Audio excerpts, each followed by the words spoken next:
Hello, everybody, and welcome to a new episode of Poly Talks.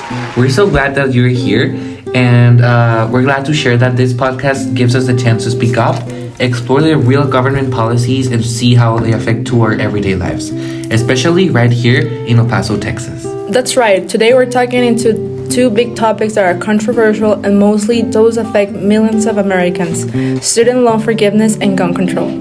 These policies seem very different, but both are deeply personal and affect the safety and stability of many people. That's the reason why I wanted to address these topics, to help and inform. Exactly. And today we're doing something special. We're speaking with Natalie, an already graduated student from the University of Texas at El Paso, who's going to share with us her experience and her thoughts about both issues that are being set on the table. Before we start, let's do a brief definition of what student loan forgiveness is. So student loan forgiveness basically means the government helps people by erasing some or all of the money they borrow for college, so they don't have to pay it back. It's like saying, you work hard and now we will help you with your school bills. Or what do you think, Ricky? Well, I like to see it more as how it is, a program. Pretty much there are requirements that needs to be filled out in regards to this matter to determine even like your eligibility. Of course, those are not easy requirements. And most of them involve, for example, being active in the government duties or having maybe a disease that prevents you from doing your job. Great. Now that we all have clear about what student loan forgiveness is, let's start. So, Natalie, thank you so much for joining us today. Let's start with our first controversial topic, which is student loans forgiveness. This has been a major conversation nationwide. Can you tell us how it's impacted your personality? Yes, so I graduated from UTEP a while ago, and like many students, I had to take out a federal loan to afford my education. Now, after graduating, I have a $29,000 debt. As you can imagine, this is a lot of money. And with my salary and other bills I have to pay, I have no money to spare. Yeah, totally get that. And did the recent student loan forgiveness plan offer any hope for you? It actually did. I'm an elementary school teacher, so when I heard about the teacher loan forgiveness, it gave me hope to be able to be eligible for this program. But I also heard that there are other programs that people can rely on if they're eligible, for such as government employees, if they work in nonprofit, if they're in the medical field, and people who have disabilities. Yet, I feel there should be more options for other people, such as middle to low income students. Since El Paso, like any other city in the U.S., there are a lot of people who live paycheck to paycheck, making tuition harder to pay. I totally understand that. You mentioned you're our elementary school teacher, correct? What is the most suitable option for your debt? Correct.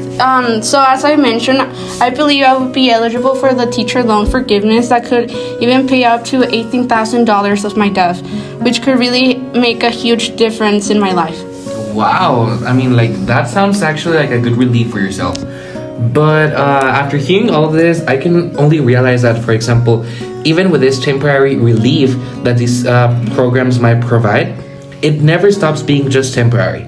You see, if we're looking for a more well-structured solution, we should act on the root of the problem.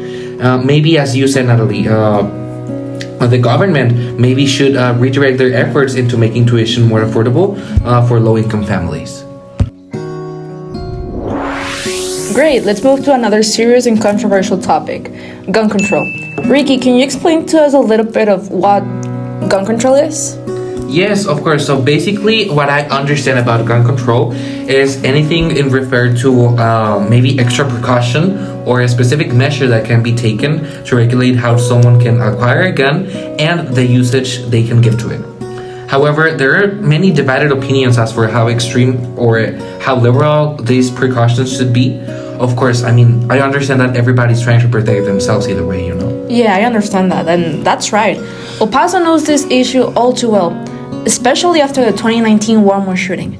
Natalie, what do you think about this situation, and what's your opinion in this topic? Okay, yeah, that was one of the saddest and most terrifying days in El Paso, to be honest. Thankfully, I was not there, but I had a family member that was nearby that had a more terrifying experience than me. I remember watching all the news, trying to see what was going on and if it was safe to go outside and if there was anyone hurt. But I remember that after that, many people, including myself, were afraid to go outside because we never know, like, if someone will, like, bring a gun and, like, shoot at us or something like that.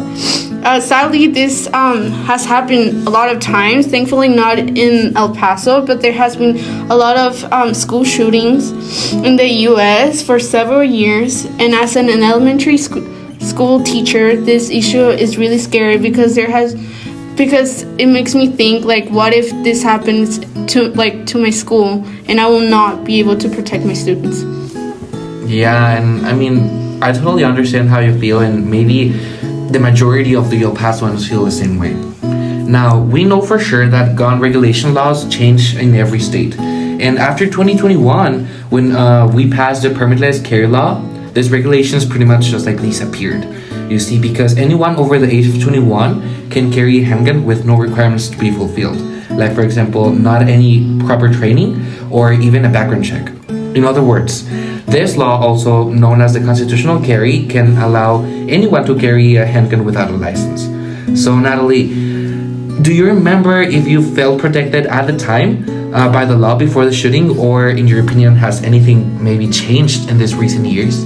To be honest, I don't really feel protected because there has been a lot of shootings so far, and I have not heard of the law making any changes trying to protect us. As far as I know, there has been 8 school shootings this year, and it is really concerning because there hasn't been anyone stopping this.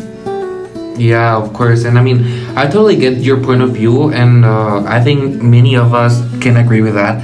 And for sure, I mean, totally, the government needs to revise the law and it aims for a better system that can help us feel a little bit more protected, at least. Natalie, thank you so much for sharing your story and opinion with us. These issues, the student loan forgiveness and the gun control, are more than just like debates. They impact people's everyday lives, especially in community like ours. Yes, I totally agree, and thank you so much for having me. I hope that speaking up, we can make others understand more about the topic and speak up also. Yeah, and I mean, you heard it here on Polytalks. Whether you're a student, a parent, or just someone trying to stay safe and informed, always remember that your voice matters. And what we're trying to do here is empowering your voice. Okay? We'll see you next time, and remember, change starts with awareness. Thank you for listening. Hey guys, thank you so much for listening. I know this is a little bit different of what we've been working on for the past episodes, but I really hope you enjoy listening to this podcast and this new episode, because this is basically raising awareness to all the political concerns that are happening right now. Yes, and if you're actually from the people who think that politics is not a major issue, I really think that you're in the wrong, and you should get interested and start getting involved in anything related to politics. Okay, so if you really like this episode, stay tuned for the next one coming out next Thursday. Thank you guys.